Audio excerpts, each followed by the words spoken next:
Oke, baiklah. Bismillahirrahmanirrahim. Assalamualaikum warahmatullahi wabarakatuh. Waalaikumsalam warahmatullahi wabarakatuh. Oke, baik. Terima kasih. Selamat pagi teman-teman mahasiswa semua. Gimana kabarnya? Sehat-sehat kah? Alhamdulillah sehat, Pak. Lah ya, sehat ya. Oke, terima kasih buat teman-teman mahasiswa yang sudah hadir tepat waktu ya. Ada Fikri Kurnia, Farid Anggoro, Hasbi Santoso, Rifki Alfiansa, Alaudin Irsyad, Nisa Konita, Panji Islami, dan Muhammad Hafiz ya. Oke, mungkin teman-teman yang lain masih sedang berprogres ya. Oke, baiklah, demi menghemat waktu ya, kita mulai saja. Saya izin share screen. Oke, apakah screen saya sudah terlihat dengan jelas teman-teman mahasiswa? Sudah, Pak. Oke, baik ya. Oke, sebelumnya teman-teman mahasiswa ya, saya menghimbau kepada teman-teman untuk mengisi absensi ya secara mandiri via Olu. Ya, materi juga sudah saya share di pertemuan 8 ya, pertemuan 8 ya. Sudah saya share, teman-teman bisa akses ya. Terus juga jangan lupa mengisi absensi ya, presensi kehadiran secara mandiri via Olu. Oke, karena kemarin kita libur ya, dipotong UTS, terus juga kebetulan pekan kemarin kita tanggal merah ya, tanggal 26 ya, 26 itu tanggal merah ya dan lain sebagainya ya. Jadi dipotong lah gitu ya. Oke, jadi kita baru bisa ketemu lagi di tanggal 2 Juni ya, hari ini ya. Oke, baik. Saya lebih senang buka pakai PowerPoint aja. Oke. Oke, baik. Hari ini kita akan membicarakan atau mendiskusikan ya, atau mempelajari tentang yang namanya establishing requirement di dalam bidang ilmu IMK atau interaksi manusia dan komputer. Nah, indikator kompetensinya adalah mahasiswa nantinya mampu memahami, mengetahui, serta dapat menjelaskan ya tentang bagaimana mendefinisikan kebutuhan atau establishing requirement ya. Jadi bahasa Inggrisnya itu. Terus juga ada juga tipe-tipe requirement. Nah, ini yang perlu diketahui juga. Terus bagaimana mengumpulkan data untuk requirement ya, dan nantinya ada juga tentang task analysis dan juga task description. Oke, baik. Ini adalah ayat untuk muhasabah hari ini dari Quran Surat An-Nisa ayat 36 ya. Jadi kita harus dihimbau sama Allah ya di dalam firman-Nya dalam Al-Qur'an untuk berbuat baik kepada yang pertama tuh orang tua gitu ya. Kedua orang tua, setelah itu karim kerabat ya, dan anak-anak yatim, orang miskin ya, itu juga tetangga ya. Oke, baik. Yang pertama, mendefinisikan kebutuhan ya. Nah, di dalam bidang IMK ini ya, dalam bidang IMK nggak cuma di IMK, tapi juga kalau misalnya teman-teman membuat sebuah penelitian ya, kita harus yang pertama kali itu adalah mendefinisikan kebutuhan ya. Apa, bagaimana, dan mengapa ya. Jadi bentar.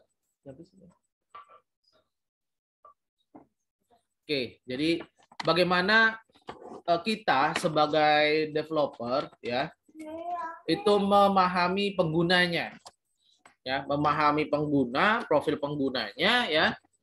Terus juga tugas-tugas, maksudnya tugas-tugas ini adalah nanti si pengguna ini melakukan apa saja di sistem tersebut, dan juga ya secara menyeluruh lah, konteks penggunaannya juga secara menyeluruh.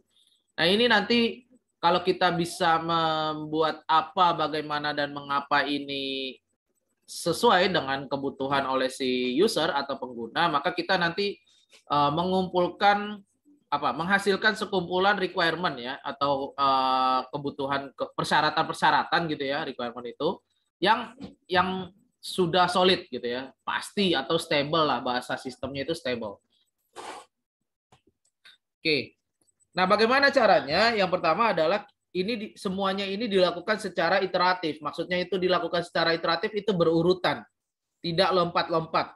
Ya, yang pertama kita melakukan pengumpulan data. Ya, jadi kita mengumpulkan data-data seperti yang pernah saya sampaikan di awal ya. Kita melakukan pengumpulan data. Nah, pengumpulan data juga ini sudah pernah dibahas di pekan sebelumnya ya, bagaimana teknik-teknik pengumpulan data, ada yang melalui online, ada yang melalui offline, terus juga online apakah bisa menggunakan kuesioner secara online ya dan lain sebagainya. Offline juga begitu. Ada metode observasi di lapangan ya, terus juga ada juga pengumpulan data secara offline itu wawancara gitu ya dan lain-lain. Nah, setelah dilakukan pengumpulan data, kita melakukan analisis data. Kita analisis data-datanya. Ya, seperti misalnya ketika kita sudah melakukan wawancara ya kepada si pengguna. Nah, kita analisis penggunanya ini butuh sistemnya itu seperti apa? Ya. Butuh sistemnya seperti apa? Dia butuh misalnya kalau penggunanya adalah orang-orang sekolah, maksudnya sebuah organisasi non produktif ya, sekolah ya atau yayasan gitu, dia ingin dibuatkan sebuah sistem informasi sekolah ya. Nah, maka kita harus memahami ini sistem informasi sekolahnya dibutuhkan untuk apa? Apakah sekedar hanya untuk absensi saja ataukah hanya ternyata juga dibutuhkan supaya bisa mengumpulkan tugas-tugas atau bisa dilakukan sebuah ujian di situ gitu ya, baik ujiannya itu esai, ujiannya dengan cara pilihan ganda, mencocokkan dan lain-lain gitu ya. Jadi kita analisis datanya supaya kita nanti membuat sebuah sistem itu tidak berlebihan atau bahkan kebalikannya kekurangan. Artinya berlebihan dalam hal usernya cuma pengen bikin sistem untuk absensi saja, tapi kita bikin ternyata tidak hanya untuk absensi, lain-lain. Jadi sehingga itu membutuhkan banyak waktu, banyak biaya gitu ya. Jadi itu tidak semestinya. Yang penting kita bagaimana memahami penggunanya gitu ya. Kebutuhan dari pengguna karena kebutuhannya itu berbeda-beda. Lalu setelah itu, setelah kita melakukan analisis data ya, kita mengamati ya. Maksudnya mengamati ekspresi ini nantinya sih sebenarnya ini berhubungan dengan ketika kita nanti membuat sebuah mock-up.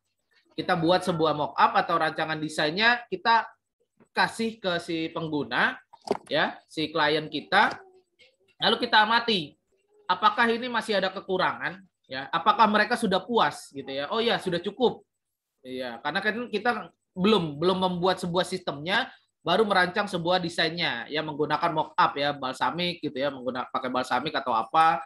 Nah, balsamik juga bisa dibuat linknya gitu ya, jadi berhubungan. Sudah bisa melink antara tampilan 1, tampilan 2 gitu ya.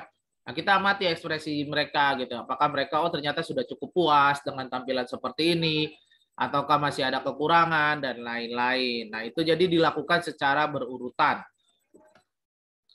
Nah, di dalam realitanya terkadang user atau penggunanya itu pengennya banyak. Gitu ya, pengennya banyak. Jadi dia pengen dibuatkan karena ditanyakan gitu ya, ingin dibuatkan sistem seperti apa gitu. Nah, maka mereka inginnya banyak. Oh, saya pengen sebuah sistem yang begini, bisa absensi, bisa untuk iniin tugas, bisa untuk submit tugas, bikin ada forumnya juga, ada fitur chatnya, ada fitur ujiannya gitu ya. Dan lain-lain banyak sekali gitu ya. Makanya biasanya kalau software developer itu mereka mencas sistem itu bukan secara utuh. Maksudnya bukan secara kalau bikin sistem secara custom ya. Jadi keinginan pengguna itu ya di secara custom penggunanya pengen apa itu tidak dicas satu utuh gitu ya. Jadi kayak kita beli program yang udah jadi itu beda gitu ya. Jadi kalau custom itu tidak dicas secara utuh tapi dicas secara per modul. Jadi Bapak mau sistemnya bisa modul bisa presensi ya, absensi gitu ya. Nah, ini ada tuh cas modul presensi berapa bayarannya, modul kalau mau dibuatkan bisa mengumpulkan tugas berapa Cas-nya gitu. Jadi dicasnya per modul biasanya kalau sistem-sistem yang dikembangkan secara custom gitu ya. Sehingga kalau penggunanya pengen bisa ini, bisa itu, bisa ini, bisa itu ya, maka ini akan berbanding lurus dengan cost-nya gitu ya. Jadi cost-nya akan lebih mahal gitu ya kalau ya, dilakukan secara profesional. Oke, dan itu akan berpengaruh juga dengan apa namanya? Berpengaruh juga dengan waktu pengerjaan ya. Jadi misalnya modul modul presensi kehadiran ya, harganya misalnya ya 100.000 misalnya. Nah, itu pengerjaannya 2 hari gitu ya. Terus kalau misalnya mau ditambahkan lagi modul supaya bisa ujian online, nah itu berapa biayanya dan itu waktu pengerjaannya berapa gitu. Sehingga pengguna juga tahu, oh ya dengan dia ingin ini, ingin itu, ingin ini, ingin itu, nanti besarnya berapa, estimasi biayanya berapa, dan estimasi waktu pengerjaannya itu berapa lama, gitu ya. Nah kalau kita sistem custom, ya sistem yang dibuat secara custom dibayarnya utuh, gitu ya, maksudnya tidak per modul, maka kita sendiri yang rugi, gitu ya, karena tidak ada detail rincian. Karena penggunanya ini bisa aja dia nambahin lagi gitu ya. Terus juga yang terjadi di dalam apa realita di sistem ya, tidak hanya di IMK, maksudnya di software developer gitu, biasanya penterjemahan antara keinginan user dengan kebutuhan yang seharusnya, dan juga dengan marketing ya, penjelasan dari marketing. Karena kan nanti yang ketemu dengan, biasanya kalau di software developer itu yang ketemu dengan klien itu bukan si programmernya, bukan si yang membuat sistemnya, tapi marketingnya. Yang ketemu dengan klien itu biasanya marketing. Jadi biasa kalau marketing kan menggambarkan yang indah-indah gitu ya. Gitu ya. Jadi penjelasan dari si pelanggannya tuh seperti ini gitu ya. Nah, project leadernya nih memahaminya, oh ternyata dia butuhnya ini gitu ya, gitu ya.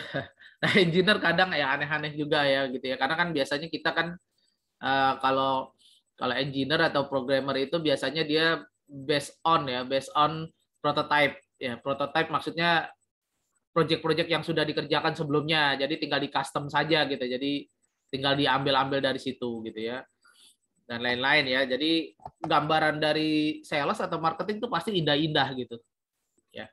Nah, tapi ternyata yang disusahkan, bukan yang disusahkan sih, maksudnya yang membuildnya itu yang ribet gitu ya dengan kebutuhan si pengguna itu adalah si programmer. Oke, nah tadi balik lagi ya, di dalam mendefinisikan kebutuhan ya, kita harus mengetahui apa yang diperlukan dan yang diinginkan ya. Sebenarnya yang diperlukan dulu ya. Kebutuhannya itu seperti apa? Ya. Diperlukannya itu seperti apa, baru nanti ketika misalnya kita sudah menyanggupi ya diperlukannya, oh ternyata keperluannya seperti ini ya, mungkin nanti harapannya ya di keinginannya lagi itu seperti apa ya, tapi itu berbanding lurus dengan cost gitu ya. Jadi nanti ditawarkan makanya per modul gitu, sudah ada harga-harga per modulnya. Nah, di dalam mendefinisikan kebutuhan ini nanti ada klarifikasi ya. Nanti makanya ketika sudah jadi terus kita analisis, nah kita bikin desainnya dulu, mock-up-nya dulu, baru kita nanti tawarkan ke si klien gitu ya, mock-up ini. Nanti diklarifikasi oleh si klien, misalnya klien sudah oke dengan mock-up-nya, baru kita atau mungkin biasanya sih terkadang ada 1-2 perbaikan gitu ya, seperti posisi tombol, warna gitu ya, warna ya, dan lain-lain gitu ya, karena mungkin warnanya kurang mencerminkan dari organisasinya dia gitu ya, atau perusahaannya dia, jadi itu pasti ada perbaikan gitu ya. Nah, terus kita selesaikan dan kita tawarkan lagi gitu ya. Kita tawarkan lagi. Jadi ya sama seperti sistem SDLC lah gitu ya. Bersiklus gitu ya. Nah, ini inputannya adalah dokumen requirement. Dokumen requirement ini sebenarnya banyak ya, kalau misalnya teman-teman mau cari dokumen requirement terkait definisikan kebutuhan gitu ya, pendefinisian kebutuhan atau pengumpulan data, ini banyak sekali ya, contoh-contoh dokumen requirement project. Nah, outputnya adalah kebutuhan dari si pengguna ya. Jadi kita melis, ternyata kebutuhan penggunanya seperti apa gitu ya. Dan yang sudah oke yang mana gitu ya. Jadi kita centang yang sudah oke yang mana, yang butuh perbaikan yang mana. Oke. Terus di dalam pendefinisian kebutuhan ini ada tipe-tipe requirement. Ada 3 tipe requirement yang perlu diketahui oleh teman-teman mahasiswa di dalam bidang IMK ini. Yang pertama adalah requirement fungsional. Nah, requirement fungsional ini berhubungan dengan sesuatu yang bisa dilakukan oleh sistem yang akan dibuat, gitu ya, fungsinya. Terus juga ada tipe requirement non fungsional. Nah, ini berhubungan dengan yang di luar dari fungsional itu, seperti security-nya dari sistem tersebut, terus respon time-nya ya, terus bagaimana data diakses ya, dan lain-lain sebagainya. Terus yang tidak kalah pentingnya adalah datanya. Jadi berhubungan dengan datanya ya, bukan sistemnya tapi datanya. Nah, kalau data ini lebih kepada jenis-jenis data ya. Karena mereka menggunakan jenis data apa saja gitu ya. Karena ya contohnya tadi ya, kalau kita membuat sebuah sistem informasi sekolah, datanya itu biasanya karena sistemnya masih manual ya, masih dilakukan secara manual, belum menggunakan sistem, biasanya data-datanya ya dikumpulkan dari data-data Office ya, seperti Word, Excel gitu ya. Terus apalagi PowerPoint, mungkin PDF ya. Jadi seperti itu. Nah, kita bagaimana merubah data-data yang sudah ada itu ya ke dalam sistem dan kita buatkan database-nya gitu supaya nanti ketika dicari atau mau diakses ya melalui sistem itu bisa tersedia data-data tersebut. Terus juga bagaimana disimpannya, apakah disimpannya secara online, offline, ya, atau lokal saja dan lain-lain. Apakah kita perlu membuat sebuah server di di sekolah tersebut, ya, atau di perusahaan tersebut, ya.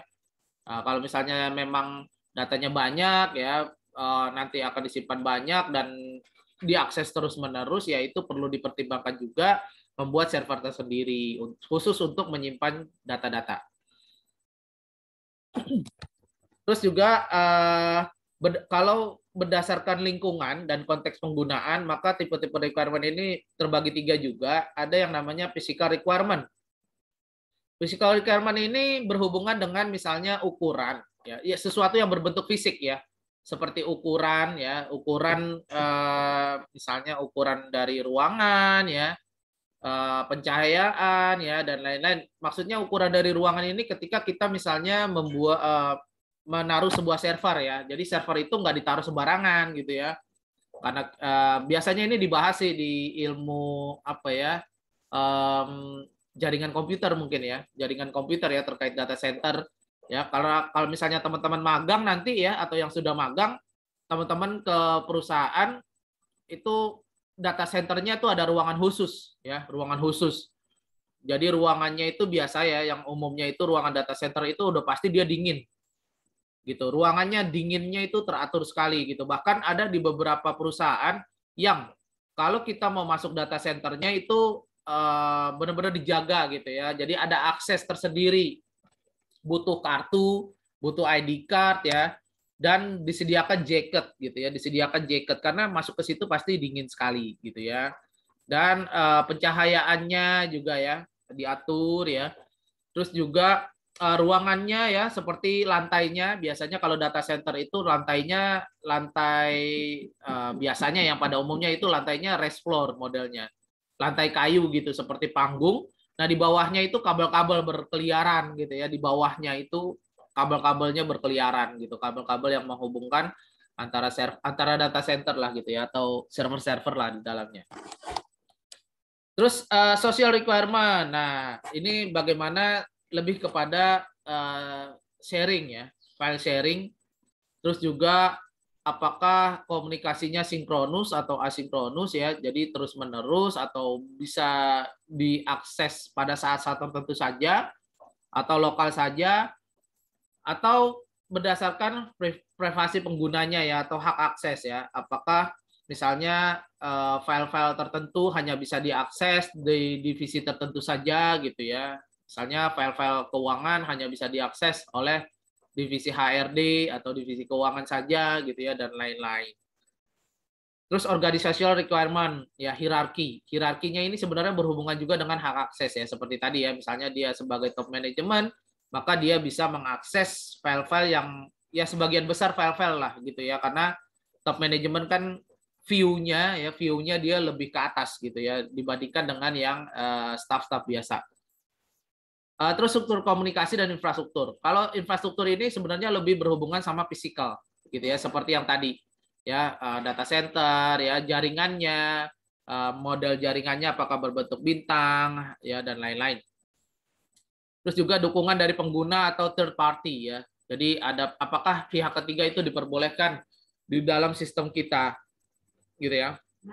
Karena ada beberapa sistem yang memang direstrik, nggak boleh diinstal pihak ketiga gitu ya. Bahkan ada berdasarkan pengalaman saya di beberapa perusahaan itu, kalau teman-teman menggunakan komputer perusahaan itu nggak boleh diinstal aplikasi lain selain yang memang sudah ada di list gitu ya. Misalnya hanya Office saja atau hanya Photoshop saja. Jadi kalau teman-teman mau nginstal aplikasi lain, misalnya game atau aplikasi-aplikasi Wireshark gitu ya, atau C++ gitu, itu tidak diperbolehkan gitu, di-restrict gitu ya. Itu ada beberapa perusahaan yang seperti itu. Jadi sehingga komputer perusahaan ya hanya ditujukan untuk keperluan perusahaan saja.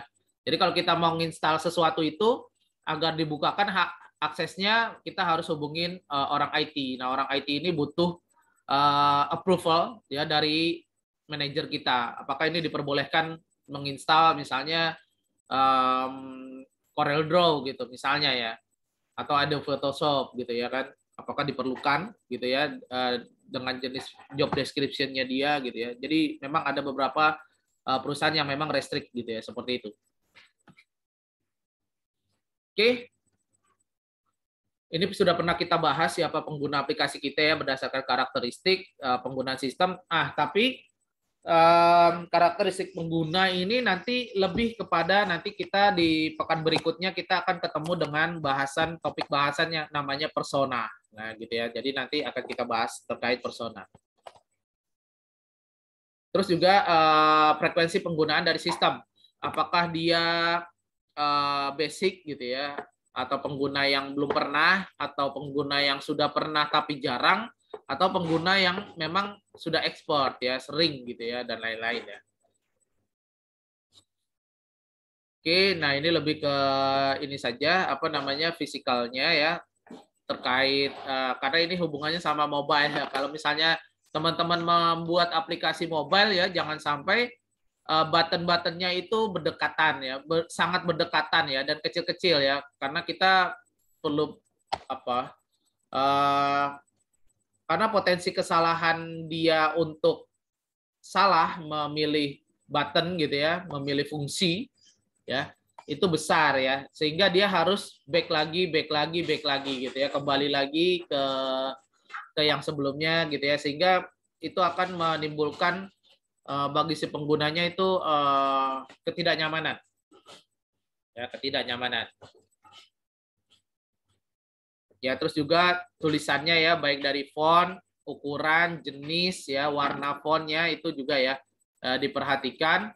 Jangan sampai backgroundnya gelap, warna fontnya menyerupai background gitu ya. Jadi itu akan menyulitkan bagi si pengguna gitu ya. Jadi kita aturan basicnya adalah kontras ya, kontras aturan basicnya.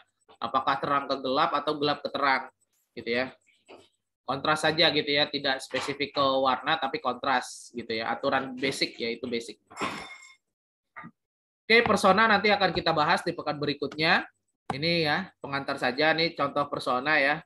Persona sudah banyak mungkin ya. Jadi kalau misalnya teman-teman lihat ya, tapi nanti akan kita bahas di pekan berikutnya. Oke, baik. Pengumpulan data juga nih ya. Kemarin kita sudah pernah bahas terkait pengumpulan data secara online, secara offline, melalui metode wawancara, focus group discussion, ya, atau kuesioner, atau observasi lapangan secara langsung. Nah, ada juga yang namanya contextual inquiry. Nah, ini adalah wawancara yang kita memposisikan ya si pengguna itu, si klien itu seolah-olah dia sebagai expert. Ya, sebagai expert. Jadi kita memposisikan si klien itu seolah-olah dia sebagai expert dan kita adalah sebagai yang apprentice. Maksudnya apprentice itu adalah orang yang benar-benar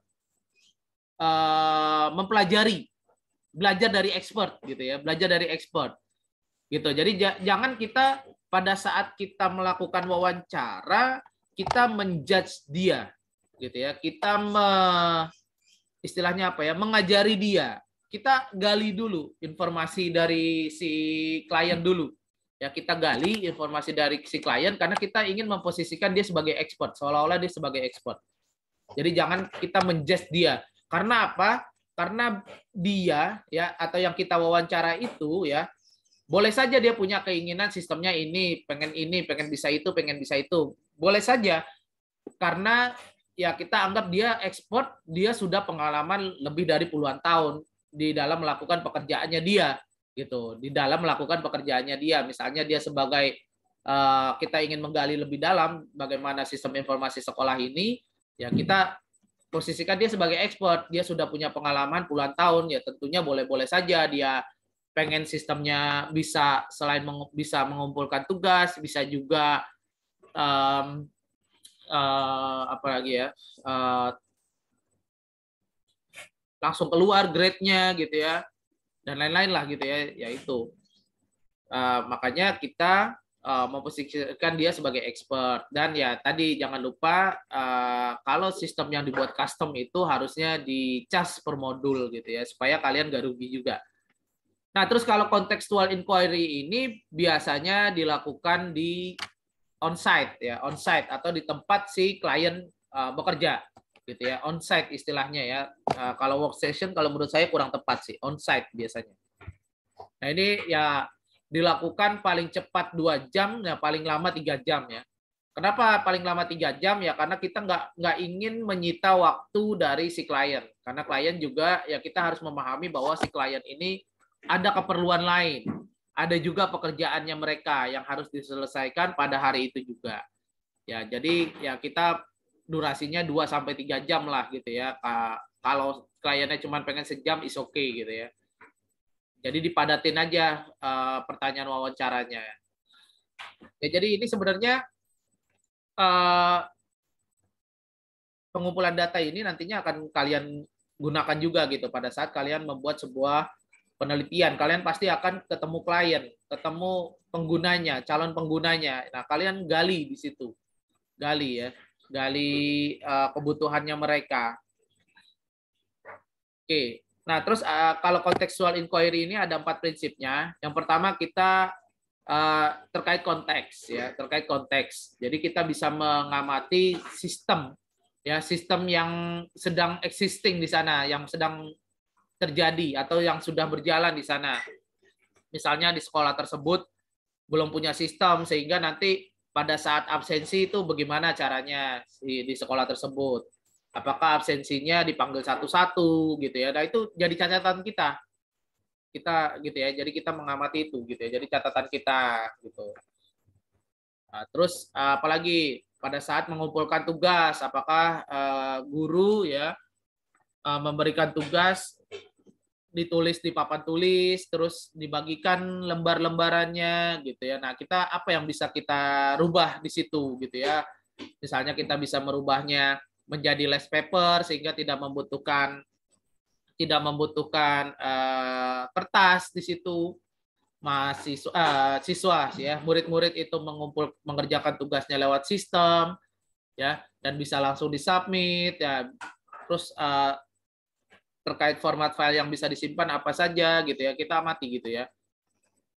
Nah, terus kerjasama. Nah, kita harus bisa bekerja sama dengan si user atau klien ya, kerjasama dalam hal tadi ya terkait pengamatan sistem yang sedang berjalan, atau bisa juga kerjasama bagaimana si pengguna membagi waktu dengan kita, karena kan kita pengen menggali lebih dalam nih terkait kebutuhannya si pengguna.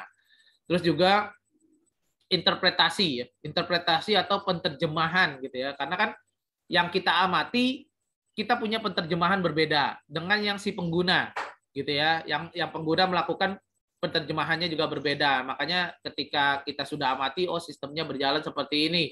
Nah, kita perlu menyampaikan ke si pengguna, menurut saya Pak, ini bisa seperti ini nih, masih siswa nanti tidak perlu dibagikan kertas gitu ya dan lain-lain gitu ya. Nah itu terus kita diskusikan dengan si user, si pengguna gitu. Kalau penggunanya apakah ternyata masih butuh tugas, masih butuh kertas.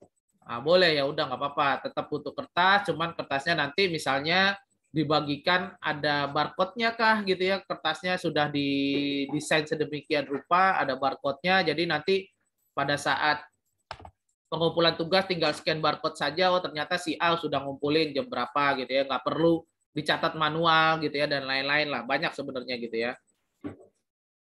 Terus yang terakhir adalah fokus ya, jadi kita nggak melebar dari keinginan si pengguna gitu ya. Kalau keinginannya banyak ya makanya, karena ini nanti berhubungan dengan cost dan waktu ya, dengan waktu. Isu-isu dalam pengumpulan data juga pernah kita bahas pada saat pengumpulan data ya, materi pengumpulan data. Ini juga sudah. Oke, task description. Yang dimaksud task description ini adalah bagaimana mendeskripsikan tugas-tugas yang akan kita lakukan ya. Jadi bisa saja task description ini kita dengan menggunakan sebuah skenario ya, sebuah cerita naratif ya. Skenario dan storyboard juga nanti akan ada bahasan tersendiri. Setelah persona nanti ada bahasannya adalah skenario dan storyboard. Jadi memang ini dibutuhkan skenario. Bahkan di dalam pengujian ya, mata kuliah testing dan implementasi juga ada namanya skenario pengujian ya. Itu biasanya test case ya, namanya adalah test case. Terus use case. Nah, kalau use case ini biasanya sudah dijelaskan ya di dalam mata kuliah Object Oriented Programming. Ya, bagaimana membuat sebuah UML ya. UML itu kan ada bagian-bagian penting ya yang harus ada di UML. Ada use case, diagram apa ya? Lupa saya. Activity diagram ya. Terus ada apa lagi tuh ya? Banyak ya, ada 2 sih yang ya, pokoknya ada 4 yang paling penting kalau kita menggunakan UML ya. Jadi kalau misalnya teman-teman membuat sebuah penelitian ya, konsepnya adalah OOP atau Object Oriented Programming, terus menggunakan UML, nah ini harus ada 4 itu. Activity diagram, sequence diagram, use case ya, satu lagi lupa saya. Gitu ya. Jangan sampai lupa itu ya, nanti saya yang lupa. Oke ya. Nah, use case ini penting karena dia menggambarkan interaksi dalam sistem ya. Kalau misalnya teman-teman ingat ya, jadi di use case itu ada aktor. Siapa saja aktornya? Ya, aktor di dalam sistem yang akan berinteraksi di dalam sistem. Misalnya sistem informasi sekolah, aktornya tuh ada guru, ada siswa, ada staf TU, ada administrator ya. Nah, terus aktor-aktor itu bisa melakukan fungsionalitas apa saja. Login gitu ya, membuat tugas ya, memberikan nilai dan lain-lain ya, banyak ya. Nah, makanya use case ini penting karena dia menggambarkan interaksi secara detail di dalam sebuah sistem. Nah, kalau essential use case dia hanya menggambarkan interaksi secara garis besar saja gitu ya, secara garis besar. Ini adalah contoh skenario dari sebuah studi kasus ya, nanti bisa dibaca oleh teman-teman. Nah, ini skenario dan persona itu ada hubungannya ya, makanya naik topik bahasa tersendiri, persona tersendiri, skenario tersendiri. Ya. Ini adalah contoh use case dari yang tadi studi kasus travel organizer ya, nanti tinggal dibaca saja oleh teman-teman. Ini adalah salah satu diagram use case ya, atau use case diagram ya. Jadi ada aktornya, ada travel agent, ada traveler ya, ada agentnya, ada yang akan melakukan perjalanan ya, traveler atau customer lah, bisa dibilang ini customer. Ya, jadi dia bisa ngapain aja ya. Dia bisa, kalau yang travel agent hanya bisa mengupdate travel details. Details itu terkait waktu perjalanan, biaya perjalanan, terus yang didapat pada saat perjalanan ya, karena biasanya kalau perjalanan itu paket ya, paketannya ya, misalnya 3 hari 2 malam, 3 hari 2 malam itu ke tempat-tempat mana saja ya, dan lain-lain sebagainya lah gitu ya. Oke, terus ini adalah contoh langkah alternatif ya. Ini terus essential use case. Nah ini bedanya sama use case tadi. Ini hanya menjelaskan secara garis besar saja, gitu ya. Secara garis besar, tidak detail. Terus task analysis. Task analysis berbeda dengan task description. Karena task analysis ini dia tujuannya adalah digunakan untuk menggambarkan penggunaan dari sebuah sistem baru. Ya. Dia untuk menggambarkan penggunaan dari sebuah sistem baru. Dan juga selain itu dia bisa digunakan untuk menginvestigasi sistem yang sedang berjalan saat ini. Ya, sistem yang sedang berjalan. Nah, yang perlu diperhatikan dalam task analysis ya, yang ingin dicapai atau goals-nya ya, yang ingin dicapai oleh si pengguna itu goals gitu ya. Terus bagaimana cara mencapainya, how to-nya, dan juga bagaimana dilakukannya gitu ya. Bagaimana dilakukannya. Jadi goals-nya seperti apa? Ya, terus bagaimana cara mencapainya? Apakah perlu membuat sistem baru atau hanya mengembangkan saja sistem yang sudah ada gitu ya. Tidak benar-benar 100% baru, hanya ditambahkan saja fungsionalitasnya dari sistem yang sudah ada. Terus cara melakukannya bagaimana? Apakah dilakukan secara pada saat sistem sedang beroperasi? Ya, kalau sistem informasi sekolah, apakah dilakukan pada saat jam kantor gitu ya? Atau ketika dilakukan pengembangannya ketika sedang tidak digunakan pada saat libur sekolah misalnya? Gitu ya, dilakukan pengembangan sistemnya ya dan lain-lain gitu ya. Itu perlu dibicarakan juga dengan si user atau pengguna. Karena membuat sebuah sistem ini apalagi mendeploy-nya ya, sebelum mendeploy itu kan ada testingnya. Nah, itu butuh waktu juga. Ya, mungkin teman-teman sudah dapat mata kuliah testing juga ya. Jadi sudah ada gambaran. Ini adalah contoh hierarchical task analysis ya. Jadi ini secara hierarki ya, membuat sebuah task analysis tapi secara hierarki. Jadi ada skenario-nya juga gitu ya. Jadi yang pertama misalnya kita definisikan dulu ya urutan-urutannya ya. 0 itu ya, urutan 0 itu adalah membeli in order ya, melakukan pemesanan ya untuk membeli sebuah DVD ya misalnya. Terus yang langkah berikutnya adalah locate DVD ya. Jadi ini sebenarnya task analysis ini dilakukan ketika kita sudah melihat ya sistem yang sedang berjalan. Jadi misalnya ini sebelum menjadi sebuah sistem ceritanya. Ketika teman-teman mau membeli sebuah DVD secara offline ya, datang ke toko DVD-nya, melakukan pemesanan dengan cara apa? Kita cari dulu DVD yang mau dibeli gitu ya, locate DVD, terus masukkan ke keranjang ya. DVD yang sudah dipilih dimasukkan ke keranjang, mengkonfirmasi payment details ya, apakah pembayarannya menggunakan cash atau menggunakan kredit ya dan lain-lain ya. Terus address ya, biasanya kalau itu secara offline kita tidak ditanyakan address ya, ya, jadi bisa dilompati ini. Terus confirm order gitu ya. Nah, terus ada skenario-skenarionya gitu ya. Ketika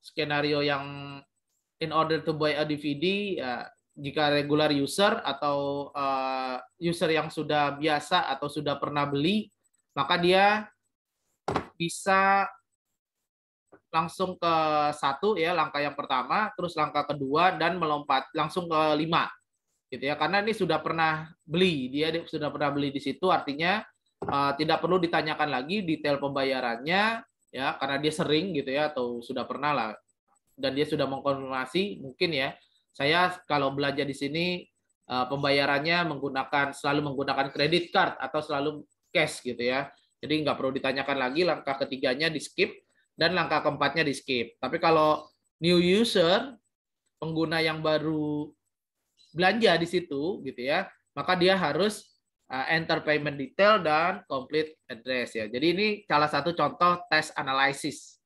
Ini berguna sekali, apalagi kalau teman-teman nanti jadi profesional gitu ya di dalam software developer gitu ya. Ini memudahkan sekali buat teman-teman. Ini secara sederhana saja ya, secara sederhana. Terus bisa juga dibuat hierarkinya, gambarannya ya, dengan contoh seperti ini, boleh gitu ya. Oke, baik, mungkin itu yang bisa disampaikan di pertemuan hari ini. Ada yang mau ditanyakan? Silakan teman-teman mahasiswa terkait pertemuan hari ini.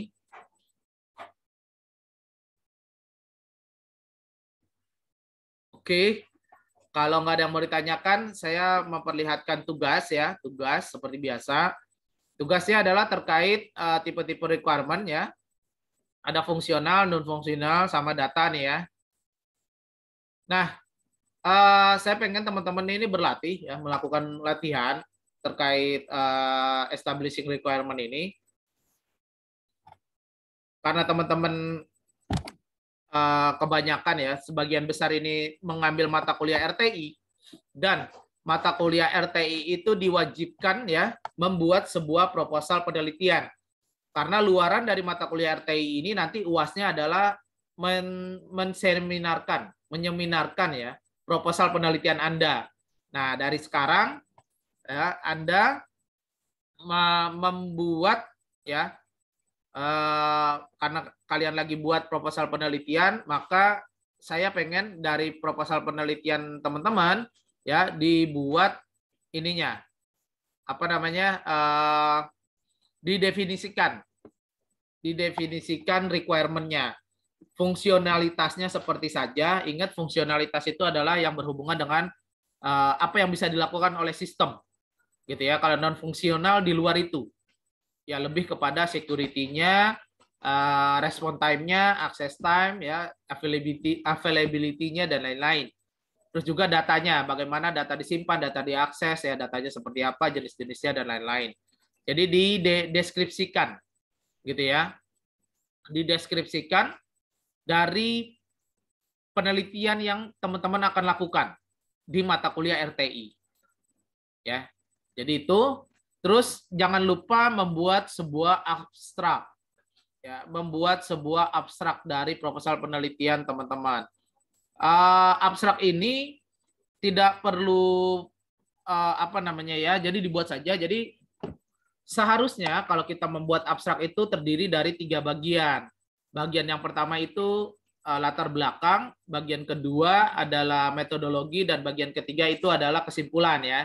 Jadi saya kasih contoh dulu. Mana sih? Salah saya. Jadi saya kasih contoh dulu abstrak ya, abstrak ya. Jadi abstrak di jurnal, abstrak di skripsi juga sama, tapi beda dengan abstrak yang di proposal. Oke, ini saya ambil dari ini aja ya. Prista nih, dia kebetulan akan sidangnya dia adalah sidang publikasi ilmiah gitu ya, sidangnya dia sidang publikasi ilmiah. Nih ya, abstrak ya. Jadi abstraknya itu terdiri dari 3 bagian. Yang pertama adalah pendahuluan ya. Jadi belajar membuat abstrak, pendahuluannya seperti apa ya, terkait penelitian Anda. Terus metode yang dilakukan ya, metode yang dilakukan ya, bagaimana caranya, terus hasilnya. Jadi gitu. Abstrak yang standarnya adalah seperti itu. Tapi dan semuanya ini biasanya tidak lebih dari 150 kata. Ya, kalau di Word itu bisa dihitung ya. Ini kalau di blog ini tidak lebih dari 150 kata. Gitu. Tapi kalau proposal penelitian karena belum ada hasilnya, maka hasilnya itu di-skip, nggak usah dituliskan di abstrak ya. Jadi hanya latar belakangnya saja ya, dan metode yang dilakukan. Metodenya seperti apa? Gitu ya. Jadi di tugas ini abstraknya tidak menggunakan hasil penelitian karena Anda belum melakukan penelitian. Gitu ya. Oke, jadi saya juga mau kasih lihat ya si Prista ini penguji ya. Mana sih penguji? Nah, ini. Penguji sidang. Oke, jadi sekedar informasi nih teman-teman, dia adalah mahasiswa yang sidang tanpa jalur skripsi ya. Jadi non, mana sih? Nah ini ya, dia akan sidang hari Jumat ini dan dia sebenarnya bukan bimbingan saya, Prista ini. Nah ini ya, dia bukan bimbingan saya, tapi dia adalah bimbingannya Pak Ari ya. Nah, ini ya, Prista nih, dia bimbingannya Pak Ari. Mana sih? Ya kan? Dia bimbingannya Pak Ari dan dia menggunakan jurnal publish ya. Jadi dia sidangnya adalah sidang jurnal. Jurnalnya sudah terbit tapi dia bimbingan ke saya terkait jurnal karena topik bisnis intelligence ini adalah bidang keahlian saya. Gitu ya. Jadi nama saya juga ada di sini. Di ini nih yang sudah publish nih di sini ya. Dia menggunakan judul ini ya. Ini ya. Untuk pengganti skripsinya dia dan nama saya ikut di dalamnya gitu ya. Nama saya ikut di dalamnya. Jadi bisa digunakan. Jadi teman-teman nggak perlu bikin skripsi. Hanya publish jurnal saja sudah bisa lulus ya. Gitu. Gitu ya. Jadi sidangnya nggak perlu bikin PowerPoint, cuman kasih linknya saja. Sidangnya itu kasih link ya dan diperlihatkan tadi ya ininya artikelnya nih tinggal di download saja di ininya selesai gitu ya. Nah, ada nama saya dan juga ada nama pembimbing skripsinya gitu ya. Yang pasti nama mahasiswanya nama pertama gitu ya. Nama pertama baru bisa diklaim. Nama keduanya ini juga mahasiswa dia nggak bisa ngeklaim karena dia nama ketiga ya. Dia bukan nama orang pertama. Jadi yang bisa diklaim sebagai pengganti skripsi adalah yang namanya paling depan gitu ya. Oke, baik itu yang bisa saya sampaikan teman-teman mahasiswa. Jadi belajar, kalian membuat sebuah proposal RTI dan sebenarnya ketika jadi sebuah proposal RTI itu nggak perlu harus jadi skripsi. Bisa langsung ditulis jurnalnya, yang penting dilakukan penelitiannya. Oke, ada yang mau bertanya? Silakan teman-teman mahasiswa. Terkait materi hari ini dan tugas. Oke, baik, sepertinya sudah jelas ya. Pak, mau nanya, Pak? Oke, baik, mungkin itu saja yang bisa saya sampaikan teman-teman mahasiswa. Terima kasih sudah hadir di sesi perkuliahan hari ini. Jangan lupa untuk belajar selain dari sumber-sumber pembelajaran yang saya sediakan. Dan juga jangan lupa untuk melakukan presensi kehadiran secara mandiri hari ini dan mengerjakan tugas-tugasnya karena tugas punya bobot yang sama dengan UTS. Lebih kurangnya saya mohon maaf. Marilah kita akhiri sesi perkuliahan kita dengan sama-sama membaca hamdalah. Alhamdulillahirabbil alamin. Nasrun minallah wa fathun qarib wa basyiril mu'minin. Billahi fisabilil haq fastabiqul khairat. Wassalamualaikum warahmatullahi wabarakatuh. Waalaikumsalam warahmatullahi wabarakatuh. Oke, terima kasih ya Fikri Kunia, teman-teman mahasiswa yang lain. Saya akhiri sesi perkuliahan sesi Zoom-nya ya.